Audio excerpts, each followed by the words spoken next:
I've got my decaf.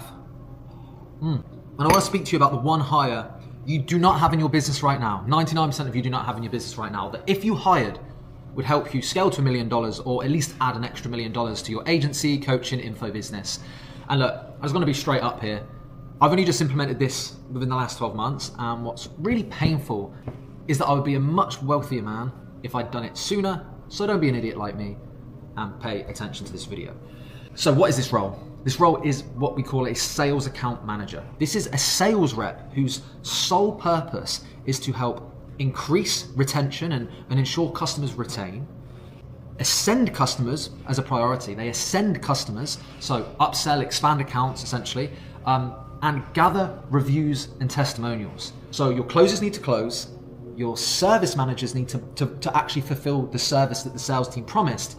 And then this leaves the middle hire here, which is the account manager. And I'm gonna break down the role, all this, like literally everything you need to know in this video, okay? What do they actually do? How does the process work? The first thing that they do is they take every single onboarding call with every single customer, whether that's done for you service, done with you service, does not matter. So they go from sales rep, closer, to account manager for onboarding, and then we ensure they get booked in with their actual service manager afterwards, okay? And the number one only goal really of this call is for them to build a deep level of rapport with the customer that comes on, okay? This rapport needs to showcase that they care so much about helping them hit their goals, that they know that this person, the account manager, cares just as much as they do about making their dreams and their goals become a reality. They know that if there's any problems, if there's any concerns, that is their go-to person. So the number one thing on the onboarding call is build a deep rapport and ensure the customer knows that if there's anything skew if, I'm your guy, okay? Or if you're having a fantastic time, whatever it is, you come to me, okay? They're basically in charge of customer experience in that regard. So they take every single onboarding call with the goal of building a deep level of trust and rapport. And you'll understand why that's important here in a second. Because the second part of the role, which is the proactive part of the role, is because that onboarding call's had with them, okay, and they've built a fantastic rapport, now what we want them to do is to do proactive check-ins every 14 to 30 days. Now, obviously, you can go up to every 30 days, maybe even above that if you know the client's having like the best possible experience. Clients with a bit more friction or who aren't quite like at that A-star level of service yet, getting the results, all that stuff, need more frequent touch points. But essentially, after 7 days, 14, 30, 45, 60, 75, 90, etc., they just send a quick proactive check-in message. And the goal of this is very simple, okay? They're either going to come back to you saying they're absolutely overjoyed and they're super happy. And if they do that, that is the perfect activation point to initiate an upsell.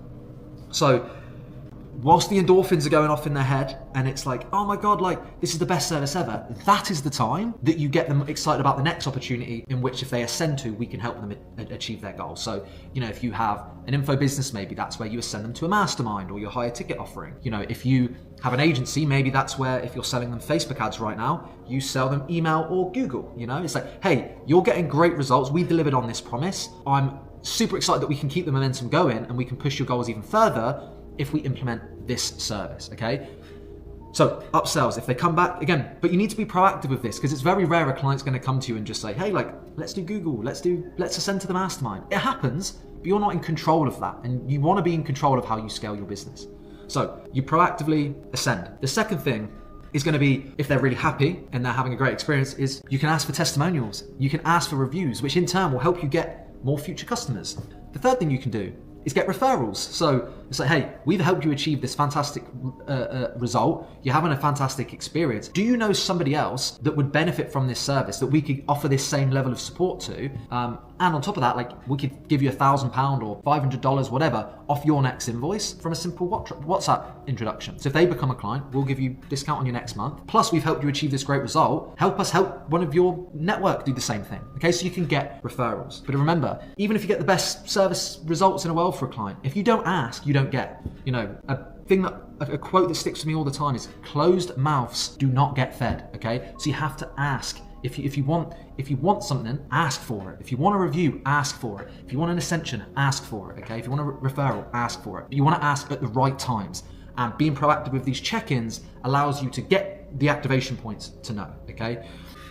The other thing with these proactive check-ins is there's going to be the flip side of it. So clients, when maybe they're not having the best experience, maybe they're not getting the results that they hoped for. Well, this presents multiple opportunities again. Slippage is a real thing. What I mean by slippage is a client sometimes will not necessarily go in and let you know that they're unhappy about every small little thing. So this is why us being proactive is key here. But slippage is just like, that's how most marriages end. It's this little tidbit over here, they didn't do the dishes on Tuesday night.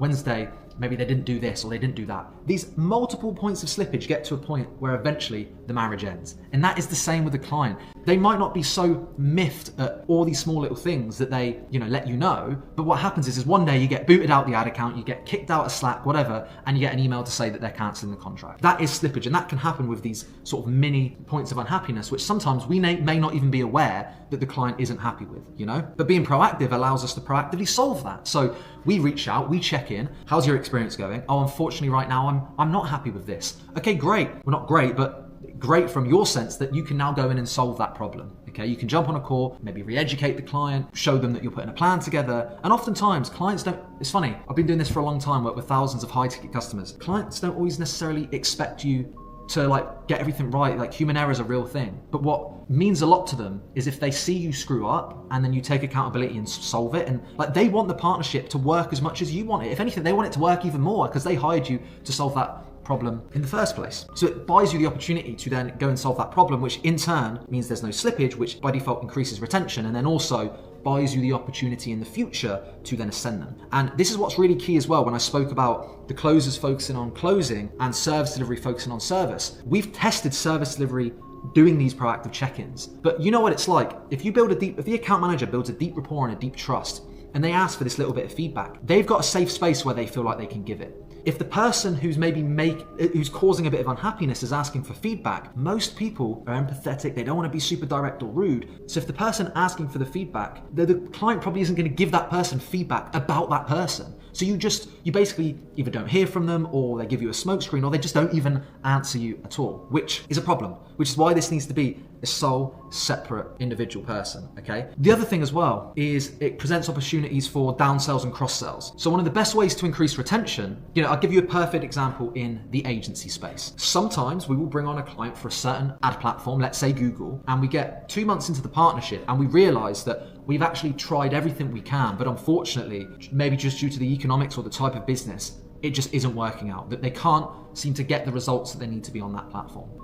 If we're not proactive, like most agencies would do, or most info businesses, they would just let that be, and guess what? 2-3 months in, they don't get the results, the client churns. But by doing these proactive check-ins, what happens is, if after 2 months we're sensing that we can't get them the results on Google, we can proactively present the solution for the same fee, move them over to Facebook, and then we potentially get the results and can retain them for years. Okay, so we can cross-sell platforms proactively because we have these check-ins. Okay, so really, really important that we do these proactive check-ins. And again, this is why the rapport and trust is so important, because we want a safe space where they feel like they can give us that feedback, okay? And you also don't want it to be the closer, because you don't want it to be like they close the deal and now they're only reaching out 90 days later because they know you're happy and they're going to get an upsell. It feels too transactional. It needs to feel like a customer service support role where it's like, I am here to help you achieve your goals, okay? The next thing that's really key, sometimes clients will lie. They won't, even if there's all the trust in the world here, they'll lie. They won't give you the feedback when you ask for it. But something that isn't quite so subjective and is more objective are metrics and figures. Whatever it is, whether you're a marketing agency or any type of business, you should track the metrics for the core promise that you're promising, I suppose, on your offer, right? So for us as a marketing business, we are basically, clients are paying for us to get them increased revenues and more profit from their advertising.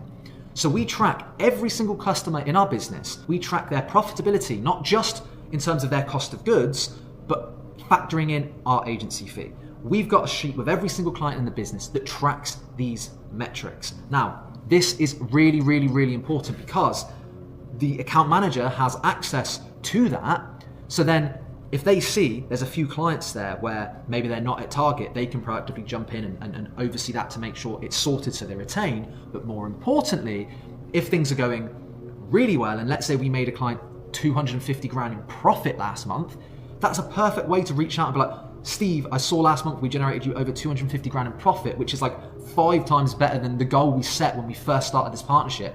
Are you free to jump on a call? Because I've got tons of ideas for us to like keep the momentum going. That call then becomes a perfect place to sell on an additional platform or get them to increase spend, and therefore your fee goes up if you charge based off of ad spend or whatever it may be, okay? So you want to make sure you track whatever it is for you, whatever offer you have, track the metric that is successful for that customer, okay? So it's objective for when you actually reach out to them. Okay, the next thing here, full transparency, we're not currently doing what I'm about to tell you here on this specific one, but it's something we're about to implement. Another part of this role is you want to basically take your top 10%, excuse me, your top 10% of customers and bracket them into a VIP bucket. This could be customers that have been with you the longest. This could be your customers that pay you the most on an average month. Ultimately, it's going to be based off of billable. You take your top 10% of clients and you put them into a VIP bucket. And what we're going to start doing for these customers is actually flying out to the customers to meet them in person once a quarter, once every 6 months, to shake a hand and deepen that level of rapport. Birthday gifts and things like that, extra calls and extra touch points, just to make sure that they're being looked after. And look, you'd love to say every customer should be a VIP customer. And I struggled with this for the longest time, but unfortunately in business, economics have to make sense. And if a customer's paying you $2,000 a month, you can't really afford to go and spend $2,000 to fly out to a customer in LA and take them out for a fancy dinner. But if a client's paying you $20,000 a month, then proportionally, it makes a lot more sense to do so. So you can bracket those into a VIP section and they get a bit of extra attention and extra care. Because a lot of people will track things like churn based off of clients in and out, but like you might lose, let's say one month you lose 10 customers, but they all pay you 2K a month, you've lost 20 grand, okay, in MRR. Let's say the next month you only lose 2 customers, on paper your churn percentage is way lower, but both those customers are, 20 grand a month. Your revenue churn is twice the amount as last month, but on paper it looks like you're doing better. So you want to make sure you look after your highest revenue, highest profitability clients as well into a VIP section.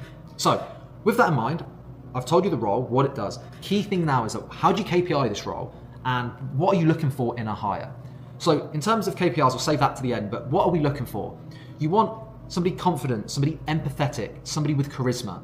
What's really, do you know those people that can jump on a call with somebody, they could be stone-faced, and come the end of a call, they are literally like laughing, having a joke. You want somebody that has that magic. You can't really teach and train that. Somebody that's really socially aware, that understands what makes people tick, that regardless of age, gender, location, interests, they can still find a point of connection and deepen that connection. Okay, you want to find somebody like that.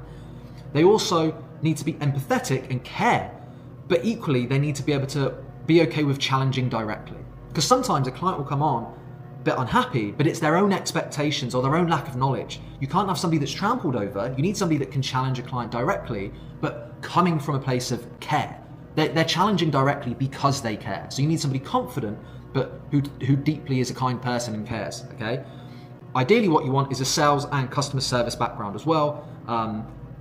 I find people that have got experience as high ticket closers can do really great here because they come with that like killer sales instinct for upsells. But equally, you want somebody with a customer service background too. You don't want just somebody that's here like, get every deal across the line. That's not what this is. It needs to come from a place of care first, which is why a customer service background and people that have dealt with conflict resolution before is really, really key here. Okay? Because sometimes, sometimes this role will be like a great way to retain customers. Sometimes is just like a client's really unhappy. We jump on, let them rant off all the reasons they're unhappy, be more annoyed than they are that that's the service they've got, come up with a solution and make it better. Conflict resolution here is key. But those are the kind of things that you want to look for, and you want to build that into your job description. If you're posting this on Upwork or locally, however you hire, those are some core traits for this. Okay, to wrap up the video, the KPIs, because every role needs KPIs. I'm big on this. Every role has one core North Star number and 3 to 5 KPIs and a clear roles and responsibilities list. The KPIs for this role are very simple. Ascension percentage / expansion percentage, okay, so like revenue expansion or revenue ascension. We just call it ascension percentage to simplify. retention percentage, reviews generated, and referrals generated. Those are the 4 KPIs that we care about. All right. The North Star metric is ascension percentage, because remember, we've still got a service team here, and the service team's core metric is retention. Okay, because they're focused on actually getting the results. Because at the end of the day, it doesn't matter. You could build the best rapport in the world, be the most caring person in the world, but ultimately, if you still don't get a client the result that they thought they would get when they come on board, they're still going to churn. Okay, so because of that, we make ascension percentage the North Star metric for this role. Reviews generated, percentage of clients reviews generated, and then also percentage of clients referrals generated every single quarter. And I promise you this, number of clients in, LTV, only 2 metrics. This role is going to help you get more testimonials and reviews, which will help you get more clients in, more referrals, which will be more clients in, increased retention, which is increased LTV, and increased ascension, which is increased LTV. And one account manager, depending on the level of touch points and relationship, can generally handle between 50 to 100 plus clients. So for most of you right now that are watching this, you could benefit. One account manager could probably handle every single client that you've got in your business and then some, but the revenue that they will generate could be huge for you. And whether you're at $1 million and you want to add an extra million or whatever it is, or you want to help get to the first million, if I hired this role sooner, I'd be a much wealthier man. Follow me on Instagram, DM me if you have any questions, and I'll see you in the next one.